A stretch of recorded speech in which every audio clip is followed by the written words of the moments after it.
Water, steam and dilute acids and steam and dilute acids.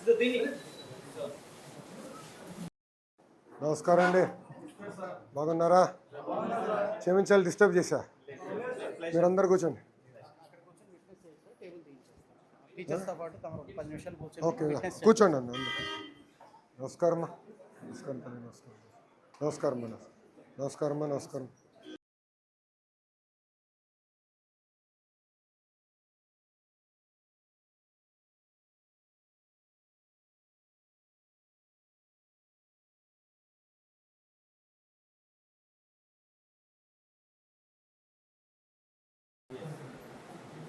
As I have given you the learning outcomes of this lesson, you might have observed that the students will be able to classify the elements as metals and non-metals. They will be able to know the properties of the metals and non-metals. They are also able to say the different properties of metals based on how they react with water, moisture, or steam, or dilute acids, and some salts or some other metals. So with those things, we will try to see how we induce the topic in the students. Students, while we motivate them to make them interesting. So by doing some hands-on experiment with the available resources in our school, in our laboratory, so we can perform those experiments. And our main motto is to make them know the activity series, this which I have already pasted on your book. Our main motto is to make them learn the activity series. ఎలా వచ్చింది activity series, ఎందుకు ఒకటి greater అయింది ఒకటి less అయింది, why అనే topic ని పిల్లలకి చెప్పాలంటే అందులో ఉన్న లాజిక్ ని మనకి ఎలాగ మనం ఇంట్రడ్యూస్ చేయాలి, పిల్లలకి ఎలాగ ఇన్కల్కేట్ చేయాలి అనే విషయం మీద కొన్ని ఎక్స్పెరిమెంట్స్, నేను ఒక 2 ఎక్స్పెరిమెంట్స్ ద్వారా మీకు నేను చేసి చూపించడానికి ప్రయత్నం చేస్తాను. ఇది మీరు స్కూల్కి వెళ్ళిన తర్వాత దీన్ని యాసిడ్ గా రిపీట్ చేయగలిగితే డెఫినెట్లీ పిల్లల్లో ఆ చేంజ్, కెమికల్ చేంజ్ ని అబ్జర్వ్ చేస్తారు. ఆ చేంజ్ ఎప్పుడైతే అబ్జర్వ్ చేస్తారో పిల్లల్లో కంపల్సరీగా అది రికార్డ్ అవుతుంది, విజువల్ గా అది ఎప్పుడైతే కనబడుతుందో వాళ్ళు మర్చిపోరు. సో అదే ప్రశ్న రేపు ఎగ్జామినేషన్ లోకి వచ్చింది అనుకోండి, డెఫినెట్లీ వాటికి ఆన్సర్ క్లియర్ గా వాళ్ళు రాయగలుగుతారు. కాబట్టి ఇది ఈరోజు మనం చెప్పుకోబోయే. సో ఈరోజు సరే పిల్లడికి అంటే లెసన్లోకి వెళ్ళే ముందు మనం జనరల్గా మనకు కొత్త మోడల్స్ వచ్చిందంటే డైరెక్ట్గా లెసన్ చెప్పడం కాదండి. First you have to give some probing questions. పిల్లడికి ఆలోచింపజేసేటట్టుగా ముందు కొన్ని ప్రశ్నలు అడగాలి. ఆ ప్రశ్నలు వాడిలో ఉన్నటువంటి ఆలోచనని, వాడు చుట్టుపక్కల ఉన్నటువంటి ఇన్ఫర్మేషన్ని గ్యాదర్ చేయాలి. సో వాడు దాన్ని ఏం చేయాలంటే ప్రోబ్ చేయాలి. ప్రోబ్ చేసి ఇన్ని రకాలుగా దీన్ని ఆన్సర్ చేయొచ్చు అనేటటువంటిది చెప్పగలిగి ఉండాలి. సపోజ్ మనం ఈ వర్షాలు పడుతున్నాయి, మనకి ఇంట్లోకి వెలుపురు వచ్చేస్తుంది. చాలా కాలేజీల్లో, స్కూల్లో, ఇళ్లలో పైన షేడ్స్ వేస్తుంటారు. ప్లాస్టిక్లు కూడా కొంతమంది వాడుతుంటారు, సింథటిక్ కాలం, కొంతమంది రేకుల షెడ్లు వేస్తుంటారు. అయితే అది ఐరన్ షీట్స్ వేస్తుంటారు, అల్యూమినియం షీట్స్ వేస్తుంటారు, very good.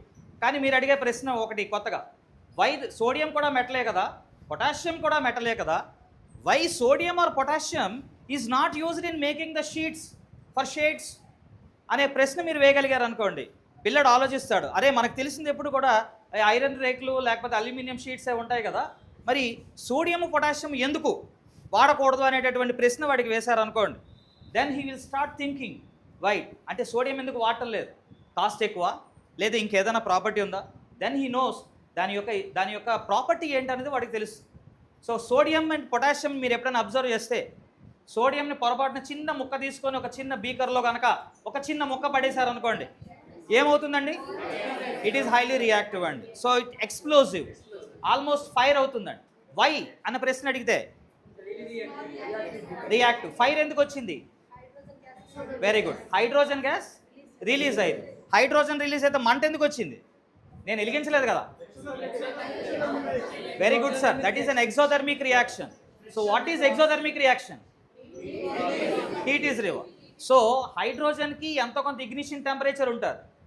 If that ignition temperature is sufficient, by ఎక్సోథర్మిక్ రియాక్షన్లో వచ్చినటువంటి హీట్ ఏదైతే ఉందో ఆ హీట్, ఆ ఇగ్నిషన్ టెంపరేచర్ సరిపోయింది అనుకోండి, వెంటనే the gas will ignite immediately, చాలా ఫాస్ట్గా బర్న్ అయిపోతుంది. అంత ఫాస్ట్గా బర్న్ అయినప్పుడు ఆల్మోస్ట్ ఒక ఎక్స్ప్లోజివ్ లాగా మీకు కనబడుతుంది. సో పిల్లడికి చెప్పాలి, ఒరే సోడియంతో కానీ పొటాషియంతో కానీ వేసామనుకో, నువ్వు వర్షం పడగానే వెంటనే పోతుంది, వర్షమే అవసరం లేదు, నీ గాల్లో ఉన్న తేమ చాలా రాక అయిపోతుంది. కాబట్టి అన్ని మెటల్స్ ఎస్. సో ఎక్కడ కూడా అంటే అన్ని మెటల్స్ అన్నిటికీ ఉపయోగపడవు. ఎందుకు ఉపయోగపడవు? దానికి ఒక యాక్టివిటీస్, దానికి ఒక రియాక్టివిటీ ఉంటుంది.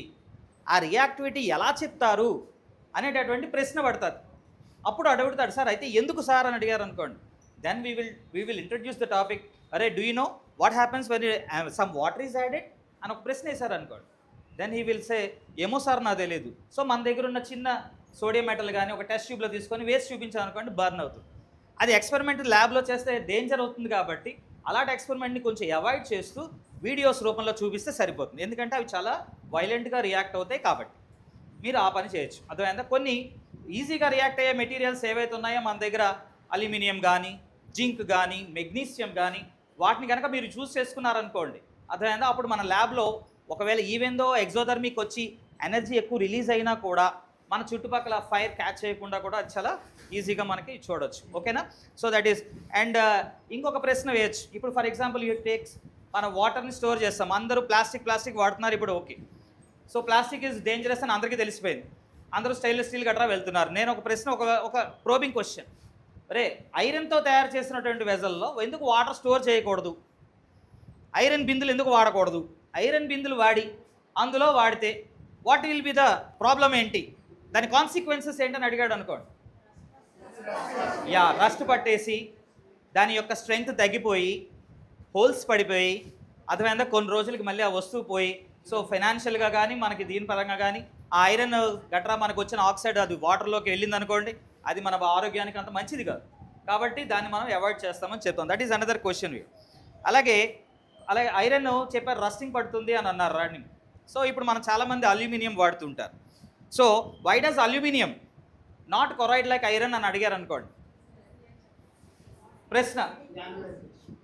యా అంటే ఏమిటని అడిగారు.